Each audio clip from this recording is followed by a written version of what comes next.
Assalamualaikum warahmatullahi wabarakatuh. Kami dari kelompok 6 akan mempresentasikan mengenai keterampilan berbahasa produktif dan reseptif lisan. Sebelumnya saya akan memperkenalkan anggota dari kelompok kami. Yang pertama saya sendiri, Sekar Fadila, NPM 19120232. Ada Intan Mustika Dewi, NPM 19120300. Ada Angga Ibnu Miftah, NPM 19120366. Ada Erika Yusinovita, NPM 19120200. Dan ada Abelia Putri Mauladita, NPM 19120355. Keterampilan berbahasa produktif dan reseptif lisan dibagi menjadi dua, yaitu menyimak atau mendengarkan dalam ciri reseptif lisan dan keterampilan berbicara dalam ciri produktif lisan. Apa itu keterampilan menyimak akan dijelaskan oleh Saudari Intan Mustika Dewi. Keterampilan menyimak atau listening skill. Menyimak merupakan salah satu jenis keterampilan berbahasa ragam lisan yang bersifat reseptif. Dengan demikian, menyimak tidak sekadar kegiatan mendengarkan, tetapi juga memahaminya.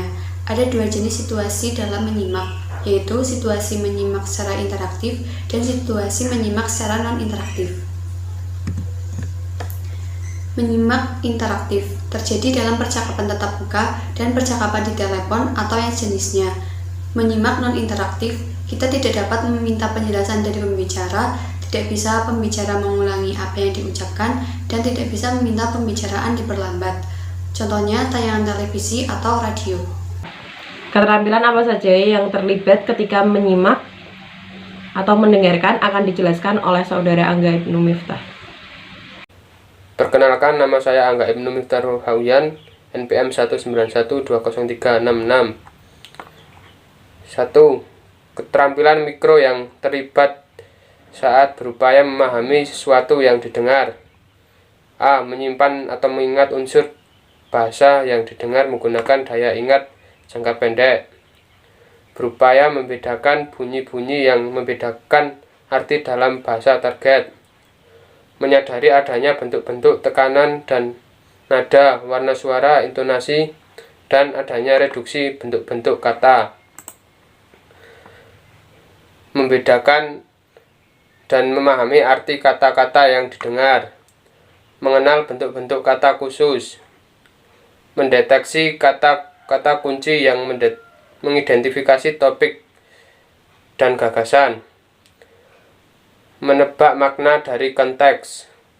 Mengenal kelas-kelas kata. Menyadari bentuk-bentuk dasar sintaksis. Mengenal perangkat-perangkat kohesif. Mendeteksi unsur-unsur kalimat seperti subjek, predikat, objek, preposisi, dan unsur-unsur lainnya.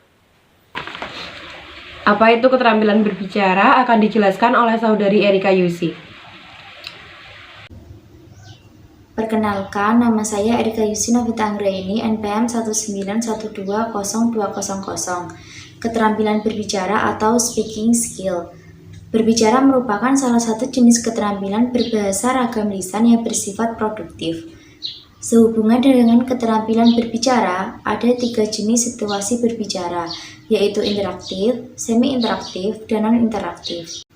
Interaktif, percakapan secara tatap muka dan berbicara lewat telepon yang memungkinkan adanya pergantian antara berbicara dan menyimak. Semi-interaktif, misalnya alam berpidato di hadapan umum secara langsung. Dalam situasi ini, audien memang tidak dapat melakukan interupsi terhadap pembicaraan.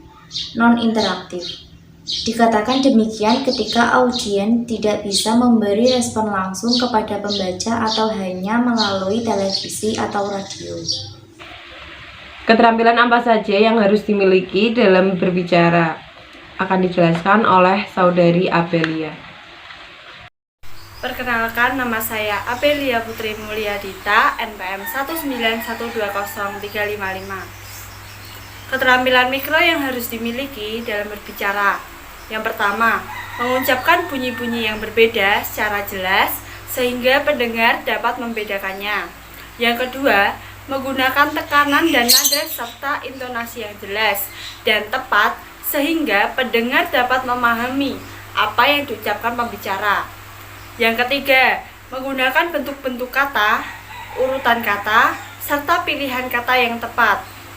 Yang keempat, menggunakan register atau ragam bahasa yang sesuai terhadap situasi komunikasi, termasuk sesuai ditinjau dari hubungan antar pembicara dan pendengar.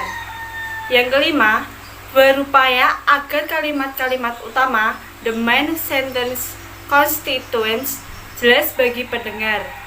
Yang keenam, berupaya mengemukakan ide-ide atau informasi tambahan guna menjelaskan ide-ide utama.